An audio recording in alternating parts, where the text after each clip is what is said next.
ONU, les recommandations d'Antonio Guterres pour protéger les Palestiniens. Le secrétaire général des Nations Unies, Antonio Guterres, lors d'une conférence de presse à Moscou, le 21 juin 2018.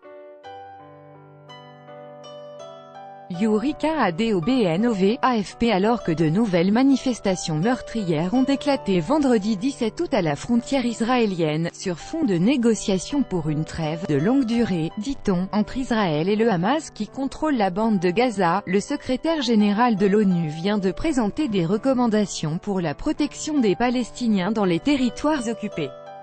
Antonio Guterres envisage notamment le déploiement d'une force sous mandat onusien, 14 pages, 4 recommandations. Dans ce rapport, Antonio Guterres suggère de renforcer la présence de l'ONU sur le terrain, d'augmenter l'aide humanitaire et l'aide au développement, de mettre en place une force civile d'observation dans les zones sensibles, comme les points de contrôle israéliens ou les colonies en Cisjordanie occupées.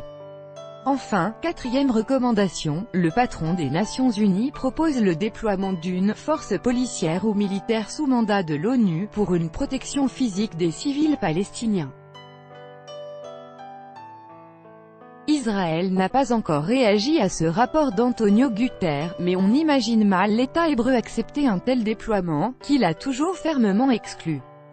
Avec ces recommandations, le patron de l'ONU adresse un message très politique à Israël et aux États-Unis, dans un contexte de remise en cause du droit international par l'administration Trump, qui a reconnu Jérusalem comme capitale d'Israël et qui cherche à asphyxier financièrement l'UNWR, l'Agence des Nations Unies pour les réfugiés palestiniens.